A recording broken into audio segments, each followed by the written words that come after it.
Or if you don't know now who Satan's children is, the prophets called them out. The Son of Man, Yahushua, called them out. And I'm calling them out in my day. If you don't know that white Europeans are Satan's children, indeed the tares that Yahushua spoke about in the parable clearly, and he used the perfect example, a weed. And he used it as a simple example when actually they are worse than weeds. There's only one group of people on the face of the earth, and all you have to do is Google or YouTube how the New World was settled.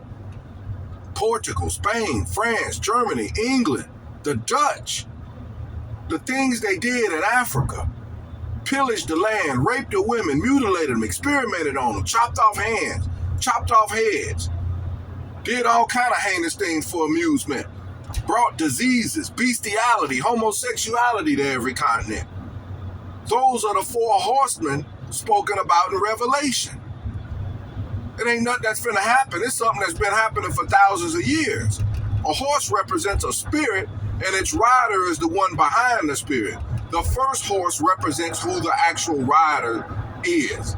A white rider who was given a bow, and he said, go forth and conquer. Authority was given to them to do these things because Yahuwah wrote all the books and sealed them. Only the Son of Man know the outcome because he's the one that prevailed to open the seals. The first one was white. They come as angels, devils masquerading as angels of light. They brought Christianity to all the continents, which is a satanic religion. In fact, they don't even have a right to open their mouths against the Hebrew scriptures. And then what followed that? They came bearing gifts and to conquer. Then after that was the red horse, war. Then after that was famine and pestilence. And then death. That's the mystery behind that. None of them can give you these mysteries because the mysteries wasn't given to them. I'm making this video because a devil jumped up on the post and I'm so used to it. Whenever the truth is rightly spoken, see, you niggas gotta understand something. Instead of looking for people to agree with your fucking delusion and your lies and your own way of thinking, look for the one person on the post that will disagree and speak the truth. That is usually where the truth is. Just like the prophet Micaiah. He was the only one speaking the truth out of all them false prophets. And what did wicked King Ahab do? Threw him in prison. Said, I hate him, because he always speak evil against me. But he was the only prophet of Yahuwah. What about Elijah?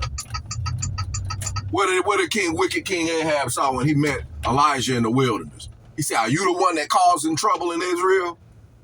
You better understand that. Nothing bothers me more than a rebellious ass woman, especially if she a Gentile and a daughter of a devil, jumping up on a post with her fucking 2 cents. I'm gonna tell you something. A lot of people dislike this president, but I told you 10 years ago he's the little horn and Yahuwah raised him up. And whoever Yahuwah raised up, whether it be for good or evil, you better not go against him or you're gonna get crushed. The scriptures speak about. He was raised up for a purpose to bring about an end to this nation. I don't care if you dislike him or his wife. You're setting you up for trouble. Unless he does something that would cause you to disobey the commandments of Yahuwah, which most of you don't even fucking know anyway. He's the last president this nation ever see. I've been saying this for over 10 years. You ain't gonna never hear the mysteries of scripture from no heathen. No, especially Satan's children. Most High done sent you one of your own brothers, me. Not just me, but some others. He's always sent messengers amongst your own brethren to give you these things. But you niggas got your mind on partying. You ain't got no peace at home. Every fucking time I open up Facebook, somebody out at another. How many times? You can only hear the same old song so many times. I don't play the same old music, but I'm not finna get into that.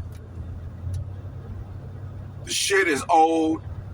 The hour is late. The signs are strong and getting stronger and more frequent, like birth pains. And just like it was in the days before the floods, people having parties, worshiping in the false churches, marrying and giving and marrying, and planning and building houses and all that shit. It's gonna catch you off guard, just like it was in the days before the flood. So you know what keeps repeating in my head? He who is unholy, let him stay unholy. He that's filthy, let him stay unfilthy. He said, because surely I come and my reward is with me. A reward ain't always something good. A reward can mean something that you get. Sometimes you get what the fuck you deserve. That's just a short thought. I told you a million times Trump is the little horn. Right? Probably ain't none of you done went to Daniel chapter 7, verse 8 through 9 and read it.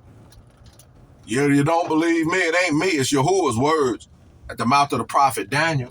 And he's blessed me to understand the mystery of it and other things in Scripture. And because you don't study to show yourself approved, I have. And I'm talking to you plainly about it. That's how it's always worked. We're called a remnant. He's left a remnant amongst you, a remnant of the 144,000 who don't give a damn about dying for his name and for the truth. We're bold as a lion, I know I am. That's why I don't go out amongst people, because I throw hands or worse. And anybody who know me from growing up, I ain't got no reservations about it. You know what? That's enough for this video. That's all I had to say.